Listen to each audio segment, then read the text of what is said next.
강사 소개를 해야 되는데요. 사실 오늘 성탄절 메시지를 정말 귀한 분을 모시고 들어야 되겠다 생각을 하고, 그리고 누구를 모셔야 될까 기도하다가 우리 50대의 중견 목회자 신학자 중에서 가장 잘 나가는 분이 누군가 찾았어요. 그래서 오늘 횃불 트리니티, 우리 한국의 아주 유명한 신학대학인데요, 전문가들이 많이 훈련받은 학교입니다. 그 학교에서 우리 교목실장도 하시고 또 여러 가지 보직을 맡아 수고하시고 실천신학 강의를 하시는 안덕원 교수님을 오늘 강사로 모시게 되었습니다. 혹자는 이제 제 친구라고 이미 소문을 내셔가지고 친구라 불렀나 보다 생각을 하실 수 있는데 아니에요. 정말 훌륭한 분이고 제가 본받기를 바라는 그런 목사님이셔서 오늘 이렇게 초대하게 되었고요. 사실 신학교 동기생입니다. 30여 년 지기 우리 전주교회 김초로 목사님하고 같은 우리 입학 동기인데 저희는 그렇게 친하지 않습니다. 그냥 제가 아프리카에 있을 때 이분이 미국의 명문 대학교 듀루에서 그 미국 사람들을 가르치실 때 영어로 그때 한 2번 정도 가서 만난 사이, 그리고 제가 프랑스에서 목회할 때 한 2번 정도 찾아오셔서 만난 그 정도 사이밖에 되지 않습니다. 한국에 있을 때 가끔 가족 전체가 1년에 몇 번 만나서 외식하는 정도, 서로 이렇게 집에 방문해서 잠자도 꺼리 끼지 않는, 강사로 오셨지만 저희 집에서 지금 주무시고 계시고, 그런데 불편하지 않는 그 정도의 사이입니다. 별로 친하지 않아요. 그래서 이런 관계를 영어로는 베스트 프렌드라고 그렇게 얘기한다고 하네요. 그래서 오늘 강사로 오신 우리 안덕원 교수님, 신학 박사이시고 또 목회도 하신 목사님이십니다. 나오실 때 우리 열화와 같이 환호성을 외치면서 환영하는 우리식의 방법이 있지요. 우리 안덕원 목사님 나오시겠습니다.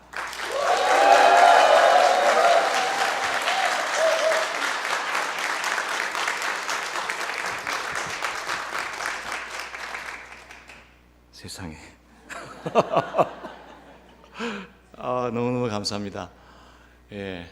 이렇게 엄청난 공연이네요, 정말.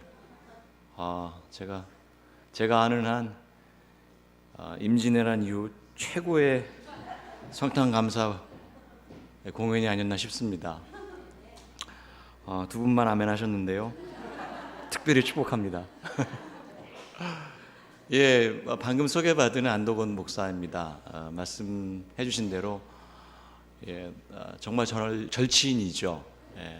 그리고 저는 그렇게 생각했습니다. 어떤 교회가 이렇게 멋있는 목사님을 담임 목사로 모시는 축복과 행운을 누릴 수 있을 것인가. 장난 아니네요, 정말. 그렇게 생각했는데 와서 보니까 우리 목사님 만만치 않게 축복받으셨네요. 이렇게 멋있고 아름다운 성도님들, 제가 그냥 하는 말이 아니고 정말 좋네요. 설교는 짧게 해야 되는데 걱정입니다. 이런 좋은 분위기 그냥 계속 봤으면 좋겠는데, 저는 개인적으로 어저께 좀 늦게 도착을 해가지고 제가 축하 공연을 못 봤는데 이렇게 볼 수 있게 돼서 참 좋습니다.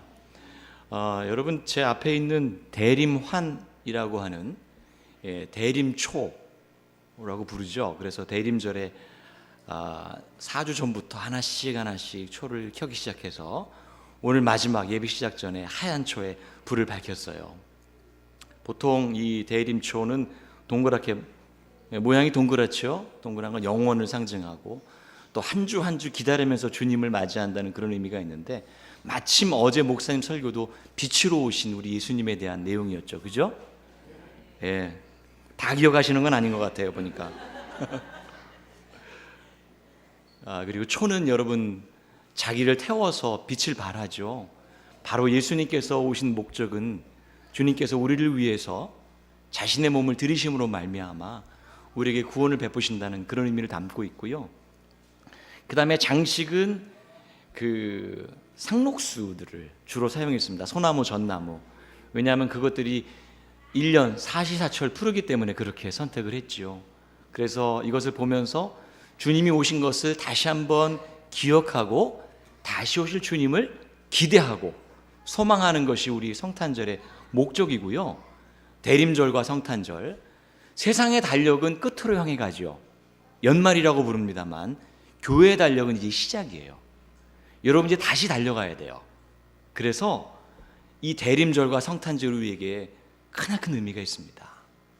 이 다시 시작하는 계절, 여러분들 1년 동안 좋은 일도 있었지만 사실 말 못할 어려움도 있었을 것이고요. 또 기도의 제목 중에 아직 이루어지지 않은 것도 있을지도 몰라요. 가족의 문제로, 재정적인 문제로, 취업의 문제로, 학업의 문제로 고민하고 있는 분들이 있다면 오늘 여러분은요, 세상의 달력은 마지막을 향해 달려가지만 우리의 달력은 주님과 더불어 시작하는 날이에요. 주님께서 빛으로 오셨고요, 여러분들에게 새로운 생명을 주시기 위해서 오셨어요. 우리가 축하하는 이유는 바로 그런 이유 때문에 축하하는 겁니다. 여러분, 그러므로 성탄의 축복과 더불어서 새 출발하시기 바랍니다. 그런데 이 새 출발할 때, 주님께서 나셨을 때 주님을 만난 사람들은요, 정말 독특합니다. 아시다시피 동방박사들이 만났죠. 근데 뜬금없이 사실은 외국 사람들이 와서 만난 거예요. 그리고 들에서 양치던 목자들이 만났습니다. 참 신기해요. 그 누가복음에는 이렇게 등장을 하고 마태복음에 가면 또 족보에 정말 예기치 않은 여인들이 등장을 해서 이 족보상에 여인들이 나옵니다. 귀한 사람들이 아니었어요. 그리고 오늘 저희가 읽은 안나라는 인물을 만나게 되는데, 이 안나 역시도 그렇게 귀한 사람이 아니에요. 정말 의외의 인물이에요. 오늘 과부가 되었다고 나오는데 결혼하고 7년 만에 사별을 했다고 되어 있고요. 성경에 보면 84살이라고 나와 있어요. 근데 84살이라고 하는 해석도 있고 15년 동안 결혼 생활하고 사별한 지 84년이 되었다고도 해석이 가능해요. 그러니까 최소한 84세고 100살이 넘었을지도 몰라요. 그리고 이분은요, 성전에서 기도했던 분이에요. 예수님께서 오셔서 고관대작을 만난 것이 아니고 유명한 사람을 만난 것이 아니고요, 과부, 성전에서 기도했던 분이에요. 여러분, 과부 그러면 그냥 그런가 보다, 일찍 남편을 잃으셨나 보다, 이게 아니에요. 그때 당시 과부는 너무너무 어려웠기 때문에 성경에 과부가 많이 나오는 이유가 있어요. 그리고 만약에 아들이 없으면 그 사람들은 보호를 받을 수 없던 형편에 있었기 때문에 그 삶이 정말 비참했습니다. 그리고 성전에 살았다고 그러니까 이렇게 아름다운 성전 생각하시면 안 돼요. 우리나라의 일제시대 생각하시면 돼요. 일제시대 때 교회에서 1919년 이후죠. 그때 문화 침탈이 이루어질 때 수많은 사람들이 순교했잖아요. 그 정도 형편 생각하시면 오히려 적절하다고 생각을 해요. 여러분, 우리 교회라네, 이 명성교회, 여러분 교회, 저희의 교회, 명성교회 맞은편에 만나홀이 있잖아요. 맛있는 것도 주고 그러죠. 그런 성전이 아니에요. 로마의 지배를 받던 시절에, 너무너무 어려운 시절에 종교세를 걷어서 거기서 레위인들이 먹고 살았거든요. 근데 종교세를 제대로 걷지를 못해서 성전에서 일해야 되는 레위 사람들이 다 밖으로 도망을 갔어요. 그리고 이 할머니 혼자서 성전 지키면서 기도하고 있는 거예요. 난방이 됐겠어요, 여러분? 그 척박한 곳에서 끊임없이 주야로 금식하면서 기도했던 분이에요. 그런 분에게 주님께서 8일 만에 성전에 오셔서 만나신 거예요. 그 앞에 나오는 시므온은 유대 사람이고 이분은 북이스라엘 사람인데, 옛날부터 북이스라엘은요, 위쪽 동네는 외세의 침입을 많이 받아가지고 혼혈이 많았고 굉장히 자기 나라 사람들끼리도 핍박을 했습니다. 그런 사람, 너무너무 가난하고 어렵고 성전에서 주야로 기도했던 그 여인에게 주님께서 나타나신 거예요. 여러분, 주님께서는 축복을 많이 누리는 사람도 축복 더 하시겠지만 어떤 형편에 있든지 누구에게나 동일하게 구원을 베푸신다는 사실을 누가복음을 통해서 우리에게 가르쳐주고 계세요. 아까 말씀드렸듯이 남다운 어려움이 있었을지 몰라요. 저는 어떻게 보면 멀쩡해 보일지 모르겠는데 1년 내내 아팠어요. 저만 아픈 게 아니고 저희 아버님은 종양 수술하셨어요. 목사의 가정에도 이런저런 일로 어려움들이 있더라고요.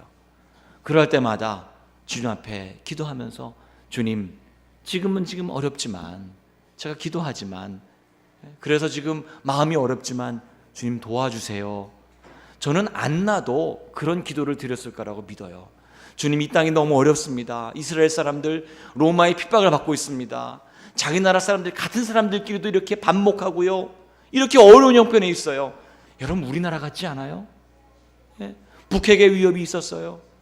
동족끼리 이렇게 대치하고 있는 상황이에요. 나라가 너무너무 어렵다고 그래요. 젊은 사람들은 헬조선이란 말도 해요. 이러한 형편에서 여러분, 안나처럼 기도하는 사람이 있었으면 좋겠습니다. 그런 사람들에게 임하시는 하나님의 축복을 여러분들이 동일하게 그렇게 누렸으면 좋겠습니다. 공교롭게도 이 안나라는 이름은 구약에는 한나라고 나와요. 많이 들어보셨죠? 한나는 누구예요? 사무엘의 어머님 아닙니까? 그분도 성전에서 사무엘을 키웠잖아요. 그죠? 한나가 히브리어로 한나고 안나는 헬라어, 똑같은 이름이에요. 우리말로 무슨 뜻인지 아세요 혹시? 은혜란 뜻이에요. 은혜. 혹시 성도님들 중에 김은혜, 이은혜 이런 분 있으세요? 동명이인입니다. 너무나 아름다운 이름이죠. 여러분, 그런 분들이 예수님을 만났고 그런 분들이 바로 신앙을 우리에게 전수해 주신 아름다운 신앙의 선조들이에요. 저는 이런 분들을 목회하면서, 그리고 제가 부교육자로 사역할 때 학교에서 수없이 만났습니다. 그렇게 겸손하게 기도하는 분들, 그런 분들이 우리 시대에 필요한 분들이에요. 저 같은 목사도 필요하지만 오히려 목사를 부끄럽게 만드는 그 아름다운 신앙의 여인들, 남자들도 마찬가지고 시몬과 같은 그런 남자들, 그런 사람들이 우리 시대에 필요한 사람들입니다. 제가 얘기 하나 해드릴게요. 제가 부교육자로 미국에서 오랫동안 살았는데요, 뉴욕에 가면 한빛교회라는 선교교회가 있습니다. 그 교회에서 사역할 때 이제 그때 전도사하고 이제 막 안수받고 그럴 때예요. 그러니까 한 30 초반이죠. 제가 그때 앞에서 찬양 인도를 했습니다.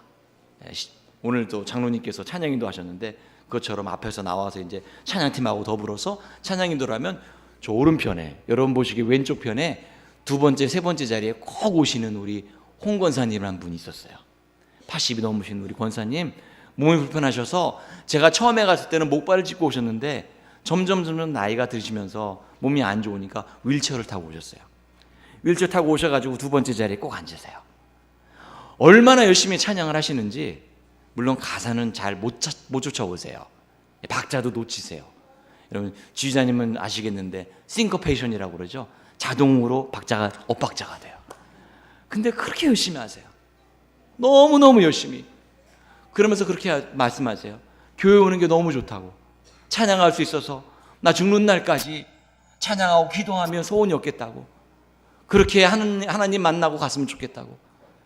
여러분, 제가 어저께 그 얘기를 들었는데 우리 90 넘으신 노 장로님 한 분이 한나라 가셨잖아요, 얼마 전에. 그 얘기 들으면서도 너무너무 감동했어요. 찬송하면서 하늘나라 가셨다고 그 얘기 들었어요. 그런 분이에요. 저는 예수님이 오시면 그런 분 만나고서 너무너무 기뻐하실 것 같아. 그런 분. 찬양이 끝나고 예배가 끝난 다음에 꼭 저한테 오세요. 매주 휠체어 타고 이렇게 오셔가지고 제 손을 꼭 잡아요. 꼭 잡은 다음에 꼭 한마디 하고 가세요. 저한테. 왜 이렇게 잘생겼어?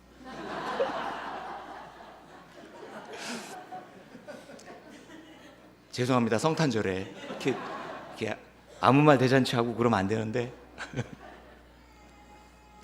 근데 그때 부교육자가 4명이 있었거든요, 교회에. 저 말고 다른 3명의 부교육자에게도 똑같이 말씀하셨더라고요. 제가 그 배신의 아픔이 있습니다. 예. 저는 그분 잊지를 못해요. 그렇게 세월이 흘러서 몇 년 후에 제가 그 교회에 가서 설교할 기회가 생겼습니다. 저는 자리가 비어 있더라고요. 그 어간에 주님께서 부르셨어요. 제가 빈자리를 보면서 권사님 생각이 나서, 우리 홍 권사님 생각이 나서 우스갯소리로 그냥 기억에 남는 홍 권사님과 이야기를 이렇게 이야기를 했어요, 설교 시간에. 그래서 저는 좋아할 줄 알았어요, 성도님들이. 근데 이 성도님들이 다 눈물을 훔치고 계신 거예요. 제가 그때 깨달았어요.